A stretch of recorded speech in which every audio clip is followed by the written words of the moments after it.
Good afternoon, students. Today our topic is in situ presentation of lungs. So we have already removed the thoracic wall. So after removing the thoracic wall, we have already seen the exposed thoracic cavity. We have already studied the mediastinum. Mediastinum was the space between two lungs.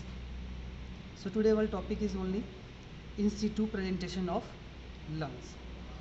So as you already know, lungs are spongy, elastic respiratory organs. These are the pair of spongy, elastic respiratory organs. So they fill the greater part of thoracic cavity. As you can see, they fill the greater part of thoracic cavity, and the space between two lungs is called mediastinum. So mediastinum already studied. So as you already know, lungs are covered by pleura. So each lung invaginates pleural cavity, corresponding pleural cavity, and covered by double layered membrane, which is called pleura. Inner or visceral or pulmonary pleura, which is closely adherent to the lung surface, and outer one is called parietal pleura, which is already removed here, and the space between two layers, the narrow space between two layers, is called pleural space or pleural cavity, which is filled with pleural fluid. So here we have already removed the parietal pleura. So this is the surface of lung, which is covered by visceral pleura. Now coming to the general features of lung. Each lung is shaped like a half cone. It has apex, it has base, it has three surfaces, which is costal surface, as you can see here. It has medial surface towards the midline or the mediastinum, and it has inferior or diaphragmatic surface. So this costal surface is related to the thoracic cage. It is entirely related to the thoracic cage, and the medial surface is related to the mediastinum, that is toward the mediastinum, and the inferior surface or the diaphragmatic surface. Through this surface, lung rests on the dome of diaphragm. So this structure here is the diaphragm. This is right lung, and this is the right dome of diaphragm. So this diaphragmatic surface is deeply concave, and it rests on the dome of diaphragm. So now this medial surface, it is related to the structures present within the mediastinum. Now coming to the borders of lung. Lung has anterior border. This is anterior border. This is inferior border, and it also has posterior border, which is not visible in this specimen. So now coming to the anterior border. Anterior border is uniform in the right lung, but if you see in the left lung, this anterior border is interrupted in its lower part by a notch. It is interrupted in its lower part by a notch. This notch is called cardiac notch. Below the cardiac notch, the lung extends medially, and this extending part of lung is called lingula. So these were the borders of lungs. Now coming to the apex. Apex of lung, it extends into the root of neck. As you can see here, the apex of lung, it extends into the root of neck through the superior aperture of thorax. So this apex lies 1 to 2 centimeter above the middle 1/3 of clavicle. Apex lies 1 to 2 centimeter above the middle 1/3 of clavicle. So This was the apex, and base is formed by the inferior or diaphragmatic surface of lung, which rests on the dome of diaphragm. So this is the right dome of diaphragm, and here is the left dome of diaphragm. The inferior or the diaphragmatic surface of left lung rests on the left dome of diaphragm. Here you can see left dome of diaphragm. In children, the color of lungs is yellowish pink. It is yellowish pink. But in adults, it becomes mottled black because of the deposition of inhaled carbon particles. As you can see in this specimen, it is mottled black. Now, coming to the lobes of lung. So, this is the right lung. Right lung has two fissures.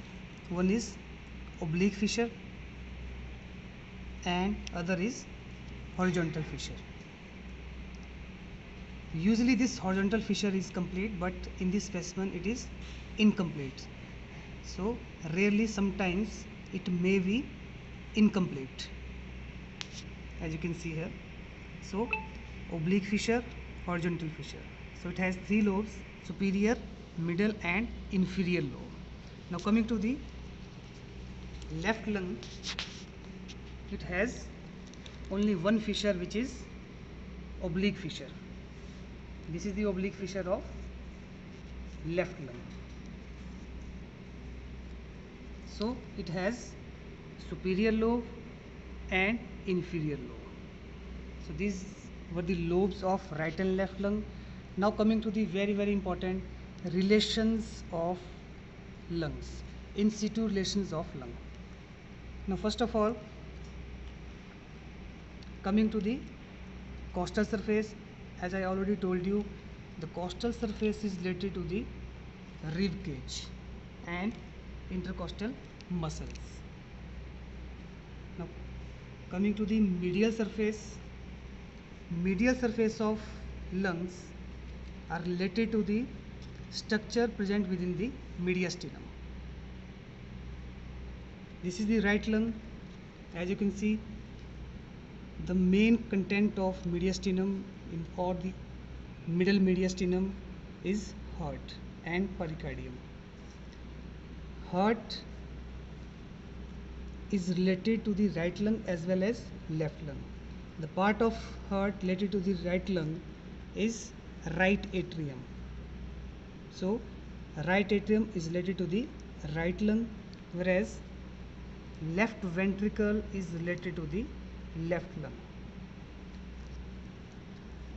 Above this, as you can see, this vessel which is draining into the right atrium, this is superior vena cava. This superior vena cava is also related to the right lung. Now coming to the other relations of right lung, this nerve here is phrenic nerve. This is right phrenic nerve. Right phrenic nerve is also related to the right lung. Above this, now coming to this structure is azygous vein. So it is related to the right lung, and finally it is draining into this superior vena cava. So it is crossing the right lung above the root of lung and finally draining into the superior vena cava. So this is azygous vein, and superiorly it is also related to this nerve. This is the vagus nerve. This is the right vagus nerve, and most superiorly it is related to the trachea, and behind the trachea we have esophagus, which is not visible here yet. Now coming to the relations of left lung, again left lung is also related to the phrenic nerve. This is left phrenic nerve, and it is related to the important vessels of mediastinum, which are arch of aorta, and posteriorly it is related to the The posterior part of medial surface, it is related to the descending aorta, esophagus, superiorly with trachea and this left vagus nerve. So these were the relations of right and left lungs. Mostly the structure of mediastinum are related to the right and left lung, and the costal surface of lungs, they are related to the rib cage. Now coming to the root of lung. So what is root of lung? Root of lung is the small area on the medial side of lung from where the structures from mediastinum transmits, or they enter or exit the lung. So structures from mediastinum enter or exit the lungs through root of lung. It is small area on the medial surface of lung. So this is the right lung. So I'm showing the root of right lung here. So as you can see, these are the various structures which are transmitting through this root of lung. So I'm trying to show you the structure. First of all, you can see this vessel here. This is the pulmonary vein which is exiting from the root of lung. This is here the right pulmonary artery which is further dividing into two. So this is right pulmonary artery here, and this structure here is if you feel this, it is little hard than these vessels, firm and hard. This structure is bronchus. This is the right bronchus, right primary bronchus. So these were the few structures which are transmitting through this root of lung. Now coming to the left side, this is the root of left lung. The few structures are visible here which are transmitting through this root of lung. As you can see, this is the heart, this is the aorta, this structure here is pulmonary trunk. So it is dividing into right and left pulmonary arteries. So here visible is left pulmonary artery which is entering into the left root of lung. Beside this, we have bronchial vessels. These are bronchial vessels, and below this the few structures are not visible here. So in the lower part you can also find pulmonary vein, and behind the artery you can find the bronchus, the left primary bronchus. So these were the few structures which are visible here in the specimen, which are transmitting through the left root of lung.